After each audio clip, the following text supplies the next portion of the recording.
spiritualism, the idea of having a belief system into God has been engraved inside of me. But recently, over the past few months, there's a crisis inside of me. Is there anything here that is made from belief? Any single thing here that is made from belief? Forget about material things. Even in intangible things like relationships, does belief help? I had like a lot of down times in my life. I was very down. And belief in God gave me a lot of hope in some context. But then, belief in an external power, God, isn't it first coming from belief in your internal powerlessness? If I am not all right, should I not first inquire into my dependencies? Instead of dropping those things, you go and pray and start feeling relaxed that now you'll be taken care of by an invisible energy. That which you require defense against is in itself imaginary. Why do you want to defend the imaginary with the imaginary? Spirituality and belief should not be spoken of in the same breath. Spirituality is not belief. Please, please, please. So I was born in a Brahmin family, okay, and from the very start, the idea of spiritualism, the idea of having a belief system into God has been engraved inside of me, and that is my very upbringing. But recently, like over the past few months, there's a crisis inside of me, like it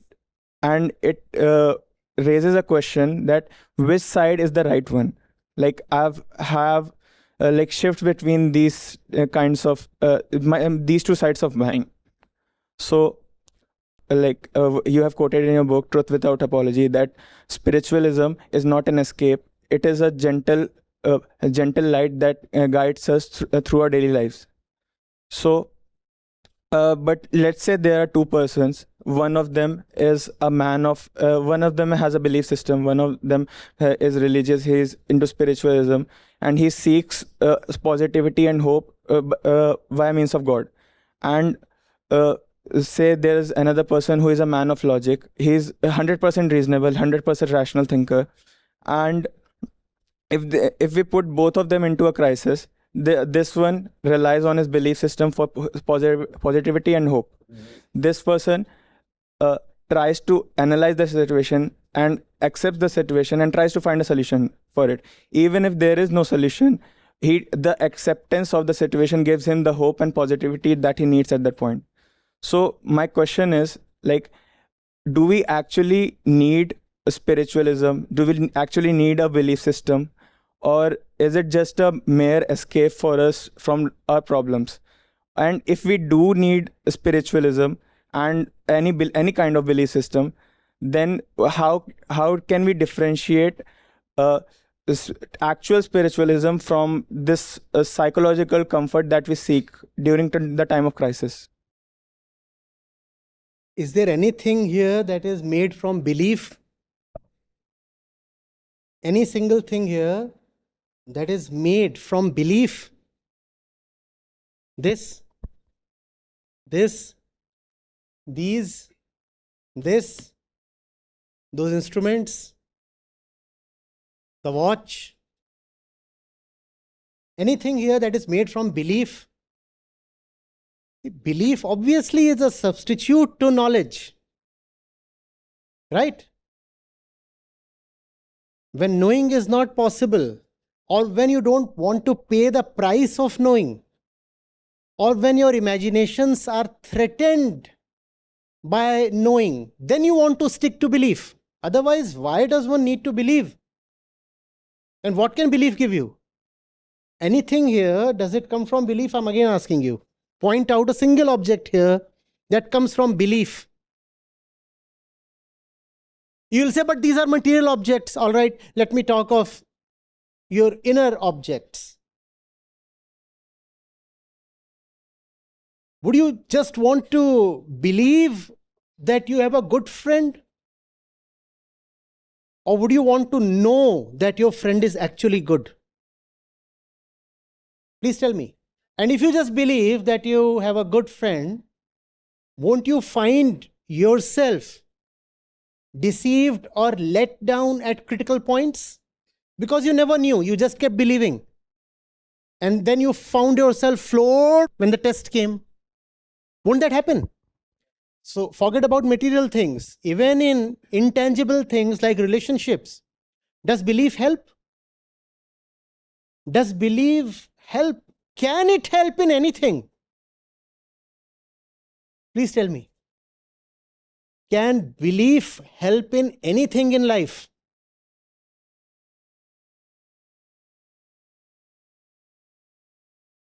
What if we have some knowledge which is unknown to us? We are ignorant because we can't learn everything, right? No. What do you mean by that? Give me an example. If I want to know about the purpose of my existence, So why will I you try to- believe? You will inquire, right? I will inquire. And if I keep inquiring, I start to get a sense of nihilism. Like, So why do you I... are afraid. If I inquire, then I start feeling bad. So I'll not inquire and rather believe something that is in the airs. I'll believe something that is floating around because when I inquire, I start feeling afraid. Now, what kind of argument is this? An argument of fear? Do you like this argument? Again, asking you, is there anything in your life where belief can have a gainful purpose? Please tell me. So, as in my case, I had like a lot of down times in my life. I was very down. And belief in God, for instance, belief in God gave me a lot of hope. And so, isn't a belief related to hope in some Yeah, context? but then belief in an external power, God, isn't it first coming from belief in your internal powerlessness? So now you have a compensatory belief.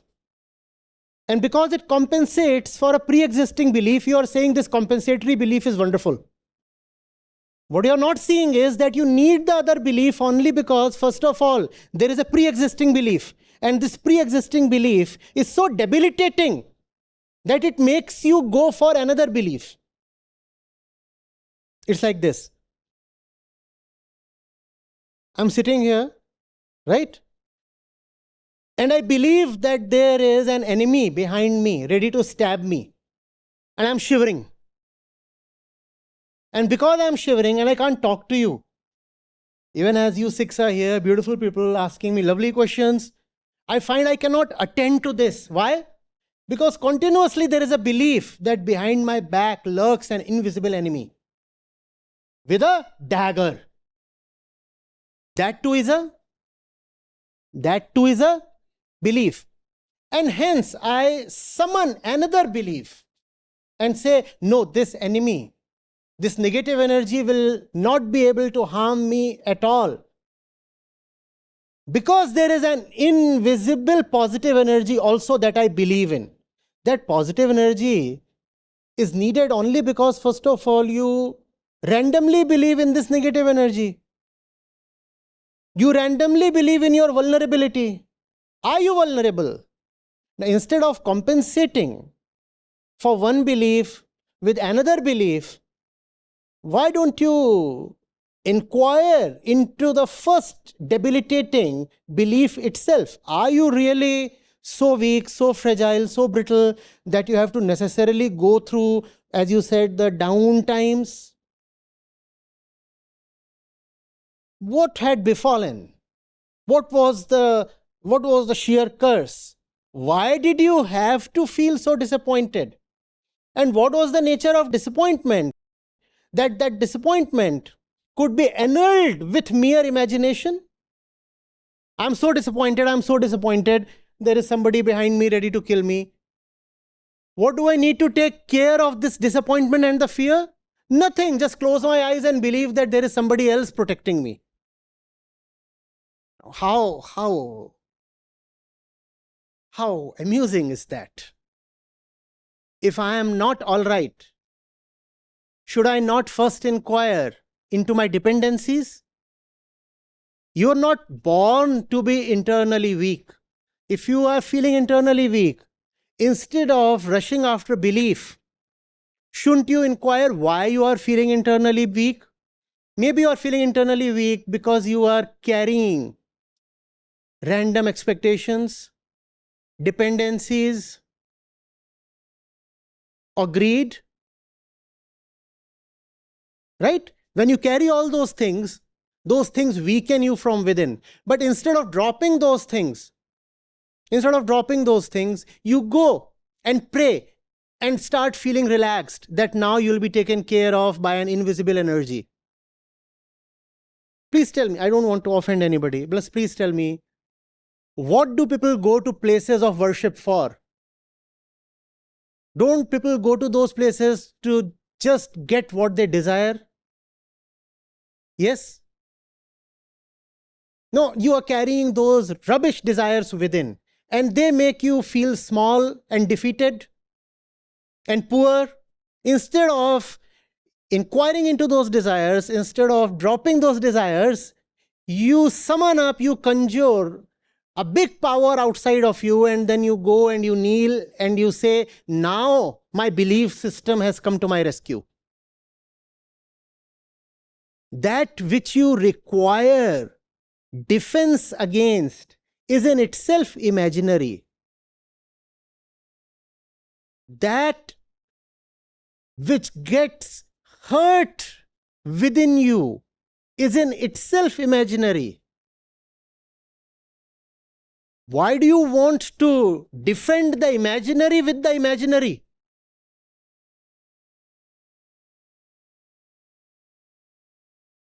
There is the imaginary threat standing behind me.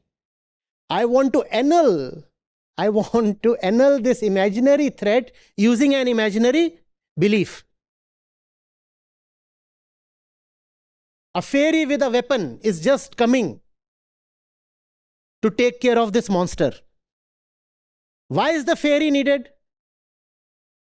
Because there is a monster. What if there is no monster at all in the first place? The monster is imagination. To take care of this imagination, now you are imagining a fairy and a great weapon.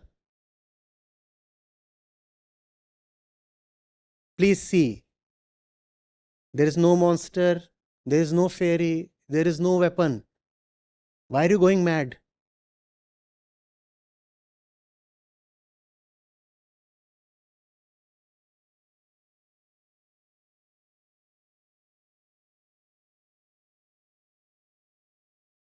Next thing, spirituality and belief should not be spoken of in the same breath. Organized religion is belief. All organized religions begin with a belief system. You have to believe in such and such things. Only then you are a proper atheist. Otherwise, in fact, you are called a believer. When you are in the organized religion, that's what you are called, a believer. And they'll address you, listen, O believers. All organized religion begins with belief. But spirituality is not belief. Spirituality is the unrelenting inquiry into all beliefs in life. Why am I living on imaginations? I want to question. This is a spiritual process you are seeing. Because you have questions. Right? And I can say something and you may say, no, but I don't agree to this. There is a big but still remaining. This is spirituality. Am I asking you to believe? No. I'm raising questions continuously. I'm raising questions and I'm dealing with your questions. This is spirituality. Now, how would it have looked had it been a religious gathering? This I am saying that you are seeing here is spiritual, because what we have is open, honest, transparent questioning. Right? Instead of this, how would it would have looked had this been a religious congregation? कैसा होता? The religious authority would sit here. No, not like this, obviously. You are mere mortals. Who are you? How can you occupy the same stage as I do and sit at the same level. No, no, no, you are not allowed. So you will be sitting here and you cannot sit this way with the mic in hand. How should your hands look when you are sitting in front of a religious authority?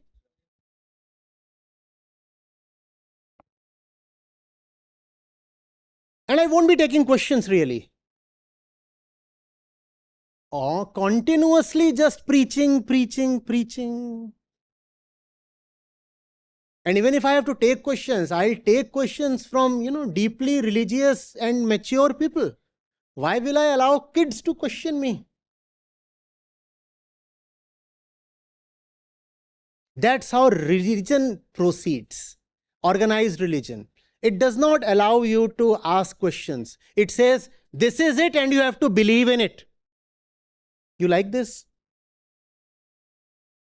You like this? You like this? This is it and you believe. Otherwise, there is always this otherwise hanging over your head like a sword. Otherwise, come on. God will come later. I will punish you. I will punish you. That's how belief systems operate, because they are very, very insecure. I believe in a yellow God, you believe in a blue God, he believes in a red God, she believes in a white God. And we all will be very insecure because no one really knows. We are all just believing. Because my tradition told me God is red, his tradition told him blue, his tradition told him yellow, the white there and violet here. We will all be very insecure because we cannot be secure without the truth. And we do not know the truth. We are just believing. So he comes to me and says, God is red. I'll say, no, my God is yellow. And then we'll fight and kill each other down. That's what belief systems do. They breed violence. Truth cannot breed violence because truth is the same for all. But beliefs will definitely be different for all. Do you now see why religions fight with each other? Because they are based on belief. And you now know why scientists cannot fight. Because it doesn't matter whether you are coming from Germany or US or India or any place. The facts of science remain the same. Hence, scientists will not fight. In fact, they collaborate. Scientists across countries and cultures collaborate. And religious people across cultures and beliefs, they continuously fight. Because beliefs cannot match. Because stories cannot match. Because imaginations cannot match. He will never be able to prove God is white. He will never be able to prove God is yellow. And I'll say both of you are idiots. And not just idiots. You are committing blasphemy. Heretics who deserve to be killed. God is white. Do you all agree or not? Or should I pull out the gun? Repeat after me. God is white. And if you don't, we'll have riots. That's belief. Nobody knows anything. All have their stories. That's belief. Spirituality is not belief. Please, please, please. In fact, spirituality is constantly sniffing for belief. And if I smell belief there, I'll come hunting.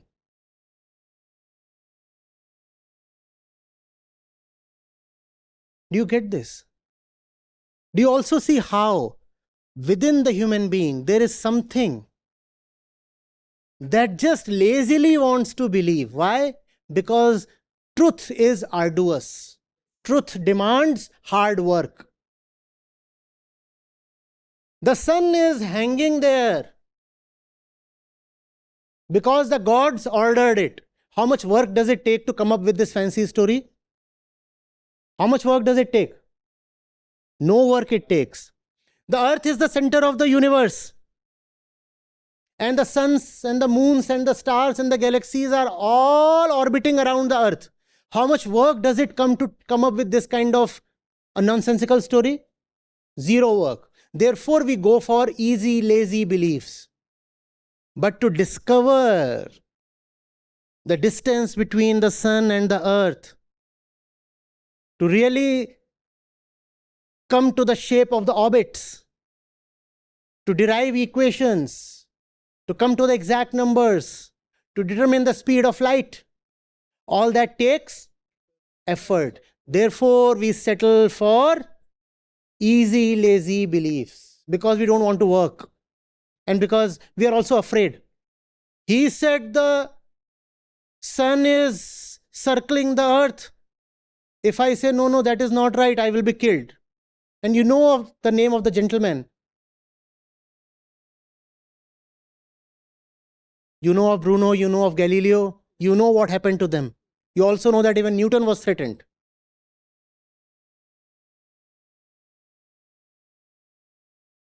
Do you understand this? You are not born to believe. Belief is simply a validation of ignorance. If I'm blind, I want to get out of this hall, I'll have to ask you. And then I may have no recourse but to believe. Right? Which way is the exit, please? And you will tell me. And I have no option but to believe because. But what if I do have eyes and I still keep believing what others tell me? And this one is telling me, you can go out of this room only by blasting through the roof. And there's a fire here.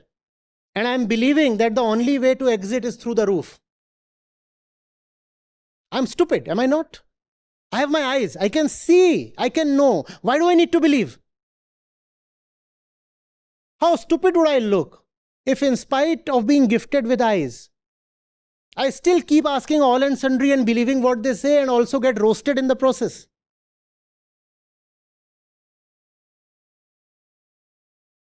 What is it that you cannot know? Please tell me. What is it that you cannot even question? Please tell me.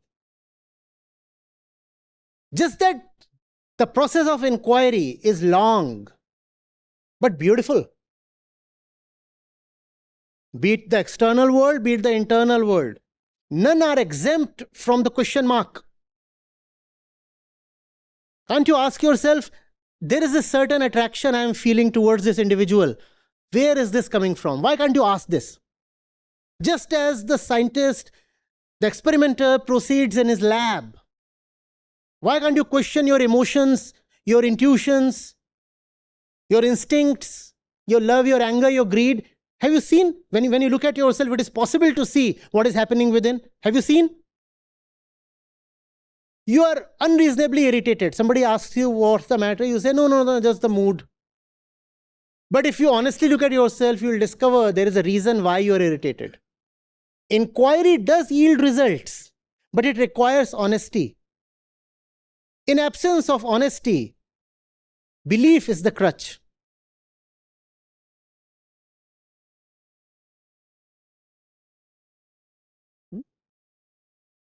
Even more confused? Spirituality is an extension of logic. Not really, because see, what is logic? What is the definition of logic? Logic simply is there are these two statements and then you derive a conclusion from the two statements. If the conclusion follows from the two statements, then you say it is logical. That's how logic is defined. So spirituality is way beyond logic. Spirituality is way beyond logic. You see, I'll tell you. There is the conclusion in logic, and these statements on which you base your conclusion, they are called propositions. Logic will only test whether the conclusion follows from propositions. But logic will not test the validity of the proposition itself. If the conclusion No, the conclusion is never seen as truth. The conclusion is said to be logical. Logical. For example, he is stupid, she is stupid. They recommended this towel to me. This towel must be the wrong one. Now, this is logical, but not necessarily true. This is logical, but not necessarily true. Why? Because I am basing my conclusion on two statements. The conclusion, yes, definitely follows the two statements. But how do I know whether the two statements themselves are fact-based? Maybe he is not stupid. Maybe she is very, very wise. Maybe I am the idiot. Maybe I have a personal grudge against the two of them. Therefore, I am labeling them idiots. Logic will not test that. Logic will not take you to truth. But logic is useful in testing the veracity of the conclusion. So spirituality is not really logic. Spirituality is an examination of the self. If I am doing something, why am I doing it? What have I become? Do I really need to chase that desire? Where is that desire, first of all, arising from? That's spirituality. The fundamental question, who am I? That is spirituality. And in that, there is no space for beliefs. Yeah. Good evening, everyone. Acharya ji has repeatedly told us, brought our attention to a very important thing regarding the Bhagavad Gita, is that it has been heavily misinterpreted by the people, and misinterpretation has been to such an extent that people have justified all kinds of nonsense and pseudoscience and superstitious beliefs by misquoting the verses of Gita. So Acharya ji points out yet again that this is the verse we were discussing today is one of those verses which is the victim of the evil intentions of the people. Acharya ji explains to us that the Gita is not about focusing on the what we are doing. It does not talk in the language of good or bad. It centers everything from where that act is sprouting from. That has to be taken care of. Thank you.